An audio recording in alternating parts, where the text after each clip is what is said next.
I have seen people make terrible mistakes in their job interviews, and this leads them to losing their dream job or the job they've wanted for so long. So, in this video, I will be talking about 5 mistakes to avoid when you go in a UX job interview, and additionally, at the end of the video, I will be sharing 3 bonus tips with you of what you should actually do. So, let's dive in.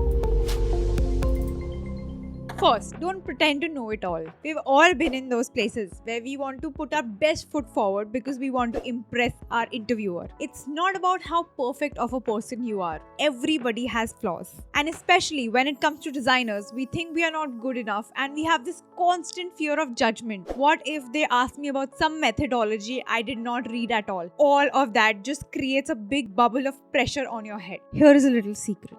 They know when you're pretending. Trust me when I say this. I have interviewed so many people and I can almost tell immediately if someone is lying or is trying to pretend. It's okay if you don't use the word empathy, hamburgers, all these fancy jargon. And if there is something that you think you're not sure about, it's always better to refrain from using those words. Plus, if you're not good at something, apart from the basic skills that the interview is definitely expecting, if you're not good at something, all right to share. When you share it with your interviewer and you pressing your desire to learn it actually shows that you're willing to improve and how humble you are. Second, not being a fun person to work with. Now, I would actually like you to think about various group activities that you have done. It could be back in your school days or your college days or even in your company. We've all seen that one person who is not good at collaborating, who's not good at team skills. Well, truth be told, we all hate this person because there will always be stressful situations when you're working on a product, when there are deadlines, and during these stressful times, it's your personality that really counts. Are you a fun person to work with? Can you really bond with people? Can someone rely on you during these stressful situations?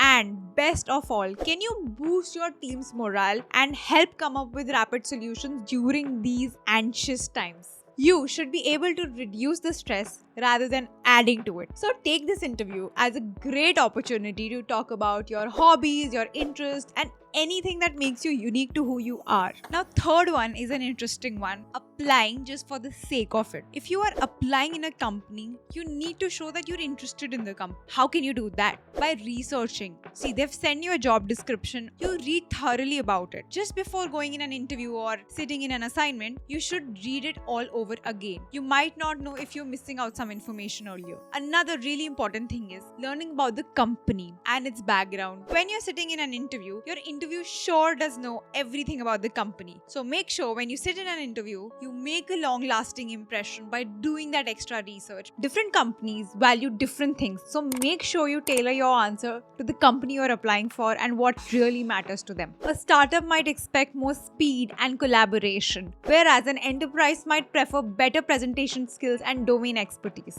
Now, this fourth tip is very important for people who are great UX designers and yet fail to crack job interviews. It's all about presenting your design process. If you're skipping your design process while presenting, you should definitely make note. When you skip your design process, you're losing all the essence of you and your work. You have done it, but nobody can see it. So it's good for nothing. If you have done a great design process, make sure you take time to present it. It's all right. Do not skip the process because that is who you are. And that's the biggest area your interviewer is looking for in this interview. Please throw away the textbook examples and following those templates and those fancy looking processes available on the internet. Kick off those templates and show the flaws you made in your design in the form of reiterations and rework that you have done. Now, as we proceed towards the end of the interview, there is one question that pretty much every interviewer asks. Do you have any questions for me? When an interviewer asks you, it is the time you can ask them questions like what the role entails for me, what does a 6-month roadmap look like, what does a design team structure look like, how is my success going to be measured, and what does success look like? Well, next time you blank out, make sure to start with these questions, and I'm sure you'll get a hold of it and continue to ask more important questions that show your enthusiasm towards the role and how important this job is for you.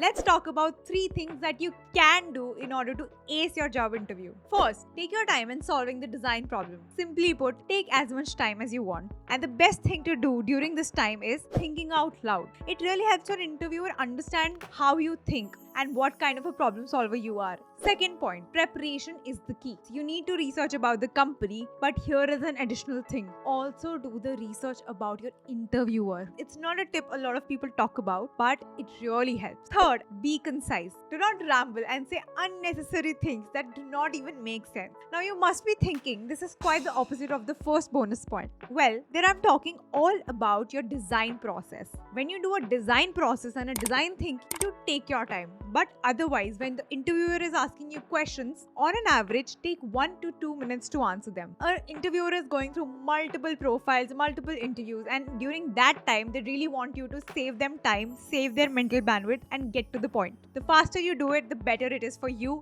and the interviewer. I hope these tips help you. Do let me know your challenges in the comments below. And we would love to hear from you guys. What should our next video be all about? Until then, good luck for your interview. I'm sure you're going to crack it.